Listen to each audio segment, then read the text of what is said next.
إيه، طقيت 50. شو أسوي؟ أطق بريك، أقزر يومي بالجمعيات والسوقة، نتعبث بالدثرة المقطوطة بالمخزن، أين العيال بالبيت وزهقهم بعيشتهم. طبعا لا.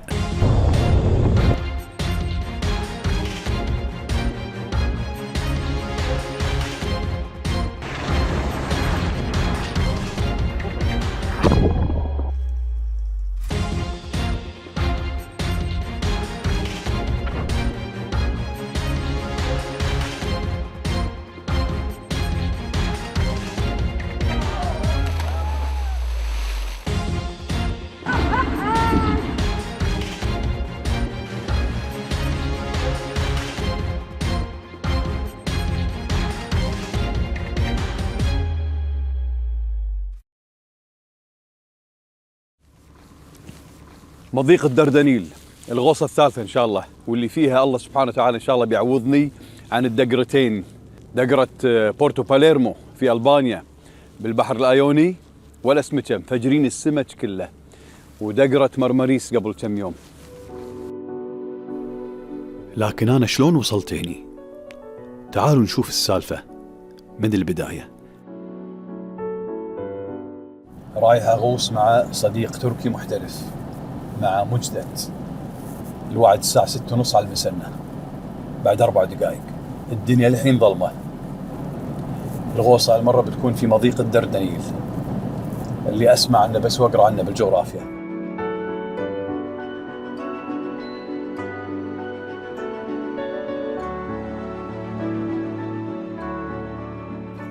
شوفة مجدد عقب غياب طويل رجعت لي الأمل، عقب التجربتين الفاشلتين السابقتين.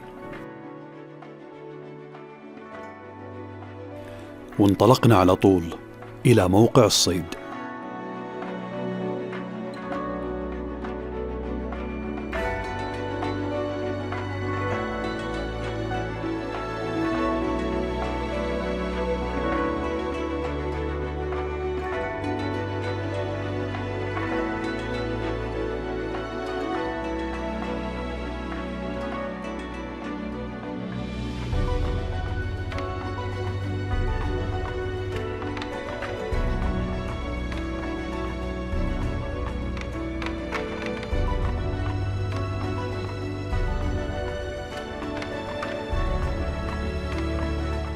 مضيق الدردنيل، التقاء مرمرة مع إيجة. أمس نمت 3 ساعات بس، أطالب النوم 5 ساعات، ومع هذا ما أحس بالنعاس كلش، طبعا بسبب الإثارة.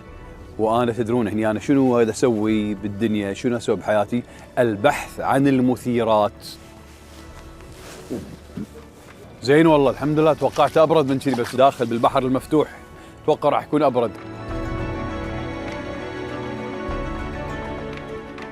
موضوع بدلة الغوص هذا ماي على بالي كلش. الحمد لله أنه مجدد جايب معاه بدلة سبير. الوتسوت التعت والدخول فيها عملية معقدة جدا.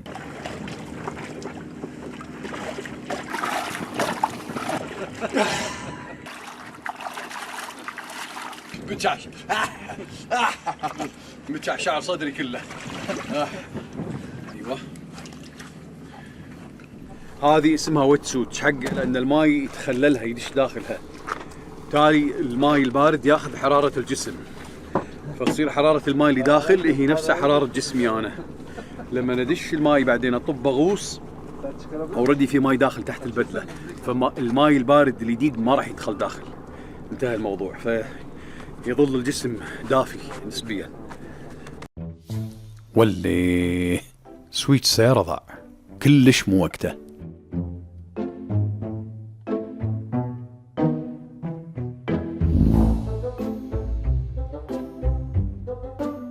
وكالعادة لازم قبل كل طلعة تصير مفاجآت.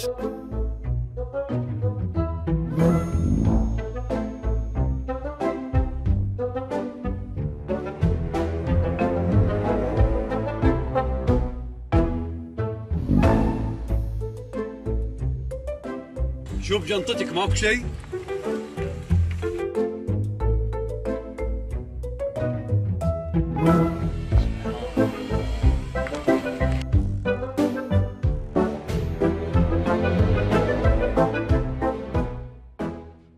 يزن انت ما اخذت المفتاح ابدا، ها؟ وين يزن؟ شيء لا يعقل. يعني الحين انا طلعت من السياره، وين حطيته؟ طلعت من السياره طفيتها طلعت، بعدين يزن قلت لي ابي المفتاح. هو بيدنا كان.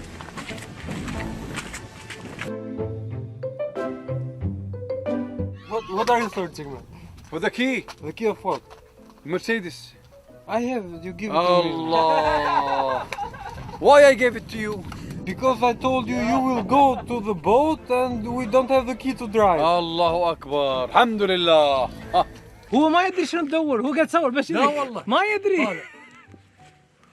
الحين صار لك نص ساعة تصورني وانا قاعد ادور، وانت ما تدري انا ايش قاعد ادور عليه. صار لي نص ساعة قاعد اقول لك قاعد ادور على المفتاح، مفتاح السيارة، وهو بجيبك طول هالمدة ما تحس. حط ايدك كذي وشوف. I don't know Arabic. مشكلة اللغة 4 لغات هني، تركي، الباني، عربي، انجليزي، ولا واحد قادر يتفاهم مع الثاني.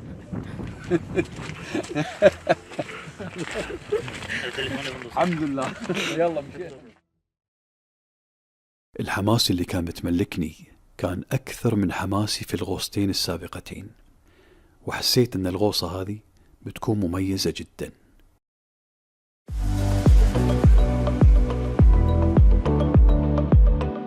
وجهتنا وسط مضيق الدردنيل حق غوصتنا الأولى.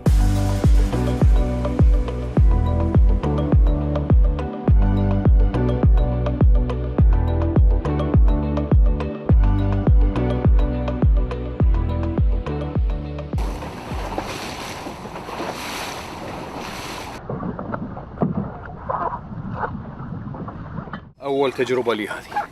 كنت أنزل من زمان بس أعماق أقل من هذه، 7 أمتار 10 أكثر شيء. أما 18 20 ما نزلت، وما نزلت الوتسوت كصيد. بو مرمرة دينيز، إيجا دينيز.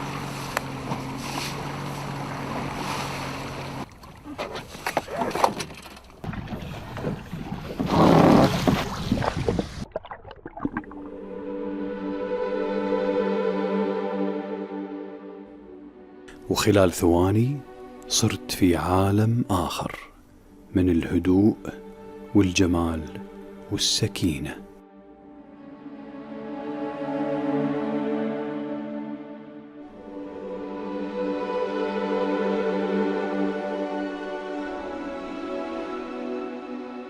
كنت في وسط لوحة فنية مبهرة، لكن كان ينقصها شيء واحد: سمكة. فرحت أشوف لي قطعة ثانية.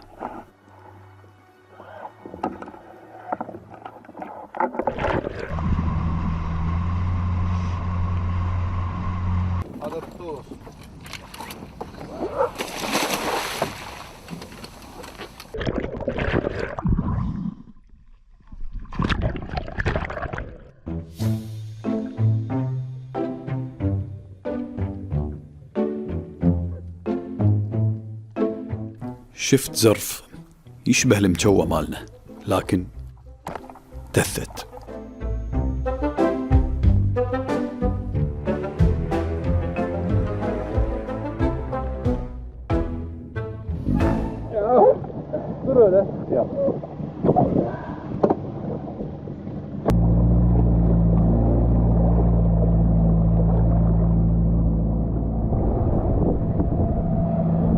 النقطة اللي نزلت فيها قبل شوي أعادت لي الأمل إني أقدر أطلع شيء اليوم بإذن الله. وجدت اقترح نروح مكان الصيد فيه كبير، لكن أعماقه بعد كبيرة. تمام.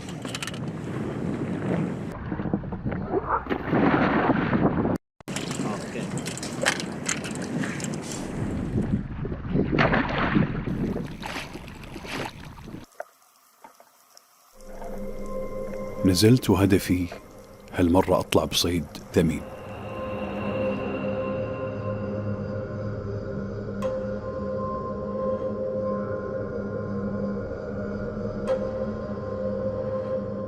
وتمددت على قاع البحر بسكون تام، وقعدت تنطر. لكن اللي صار شيء غير متوقع. الويت سوت أصلا كانت ضاغطة علي من البداية، ومع العمق وضغط الماي خلص انسمي، واضطريت أطلع بسرعة.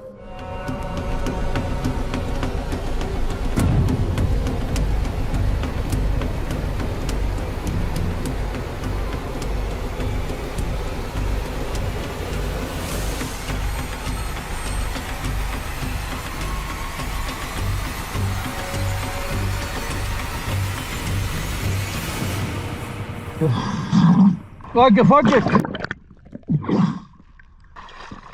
صبر. يودت التريج التقط أنفاسي،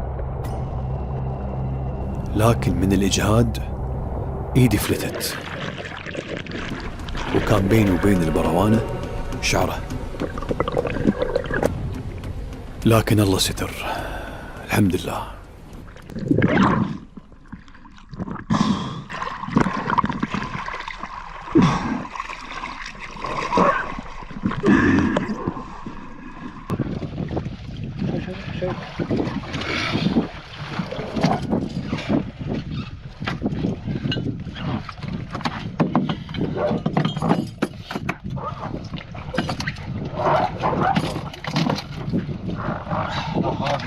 منهار ومعصب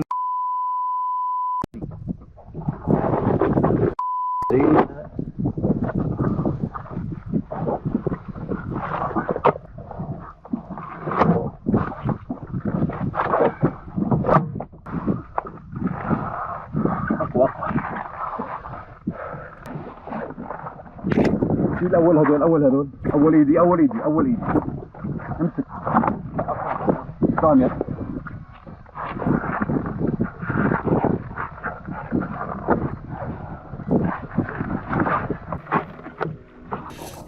كل شيء غلط اليوم.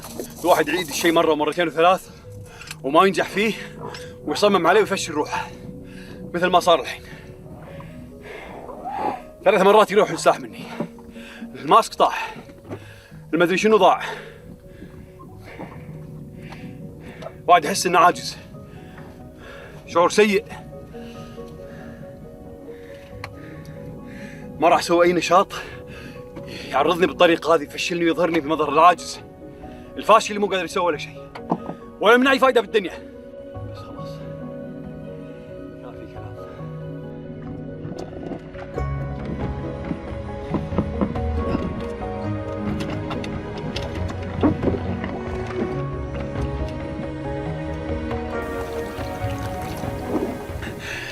شرط ماي بحر، شرط ماي بحر لين قلت بس.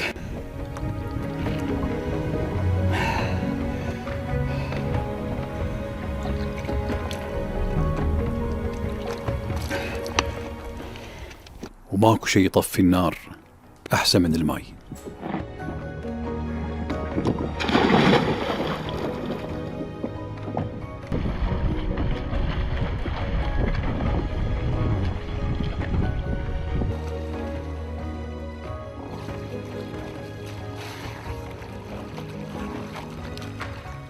ما كنت أبي أكمل،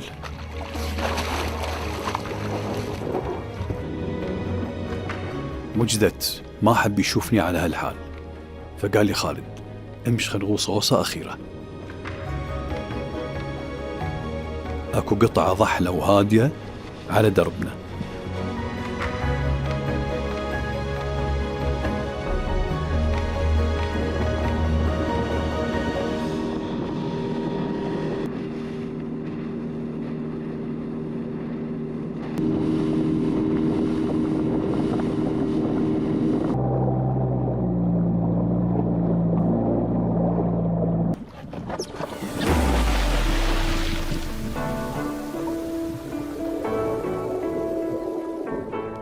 ونزلت وأنا مو متوقع ألقى سمكة.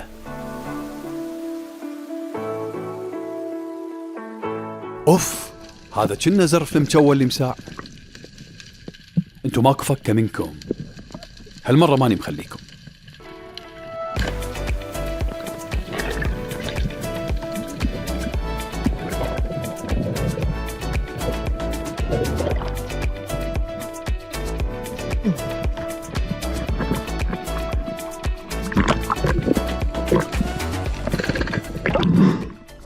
هاي اخرتها. هذه اخرتها.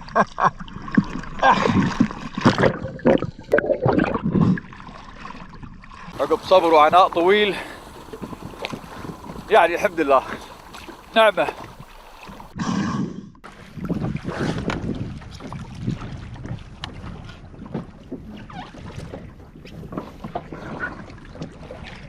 لقيت 4 سمكات، قلت خلاص ماكو اكبر من كذي. الحمد لله ان واحدة من ال4 طلعت فضولية، وياك صوبي تستكشف لي تشوف شنو هالمخلوق الغريب، فنالت جزاءه فضولها، فكان عاقبة امرها خسرة.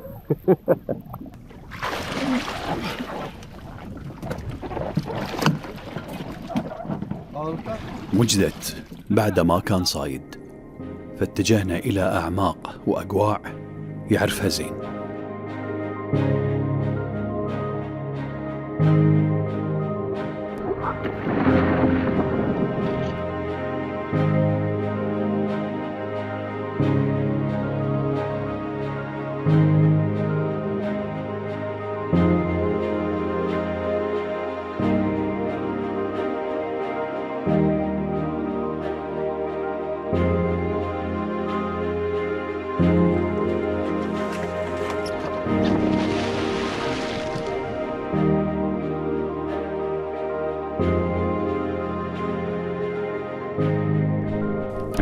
مجدت تلاشى بالأعماق.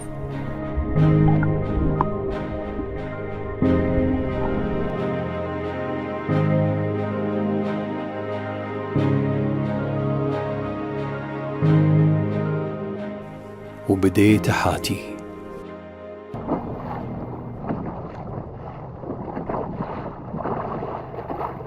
وين راح؟ ما شفته انا من ربع ساعة، ما اقدر قاعد تحت الماي الكثر، حد 3 دقايق. لكن بطل تركيا بالغوص كان عارف ايش قاعد يسوي.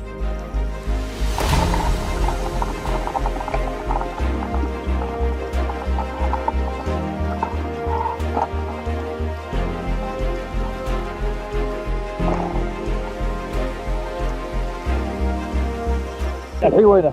ما ادري. كا هنا.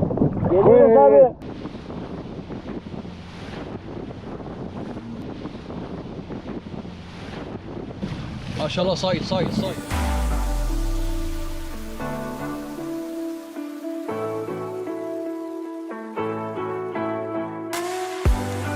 ما شاء الله. لاتكس. عفارم.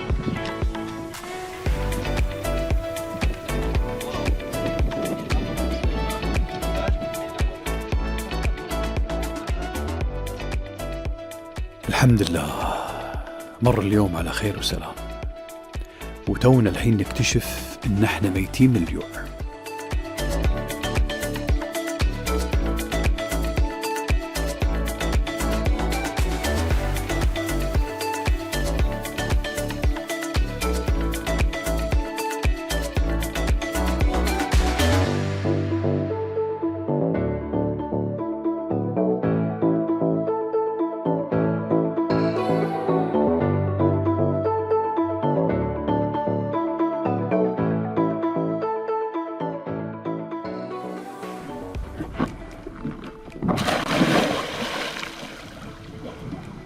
اخرتها هذه يعني، هذه يعني ياهل يحدق على اليار يطلع احسن منها. بس قدر الحمد لله نعمه، الحمد لله يا رب لك الحمد. الحمد لله. طقيتها من هني، ما يدش ببطنها طلع من ظهرها، ما يدش بظهرها طلع من بطنها، والله ما ادري. Bak burada bak. Buradan. Usta işi bu. Buradan çıktı.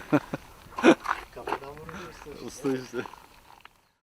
من كثر ما كسرت خاطر مجدت قال لي خالد لا تطلع هذه قدام الكاميرا، هذه تفشل صغيره، طلع السمكة العودة اللي وصايدها ونسبها لنفسك. قلت له لا أبدا أبدا ولا يمكن، أنا ما أسوي كذي. سمكتك صدتها أنت تنسب لك أنت، أنا صدت هذه أنسبها لنفسي، حتى ما ينطبق علينا قول الله عز وجل والعياذ بالله ويحبون أن يحمدوا بما لم يفعلوا. لا، هذا الكلام ما يمشي.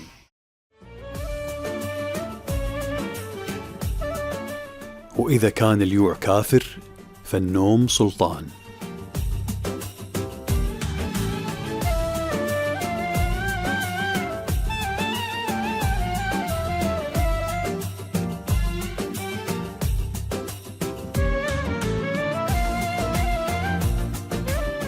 أنا ومجدت ما نتكلم لغة مشتركة، أنا ما أعرف تركي وهو ما يعرف إنجليزي ولا عربي، لكن جمعتنا لغة المغامرة والتحدي.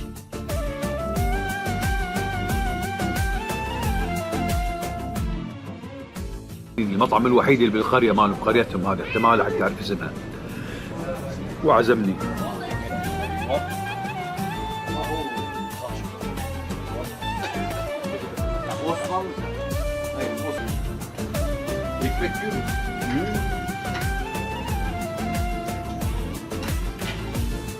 بعدين يسوي يعني كله مش على الرز.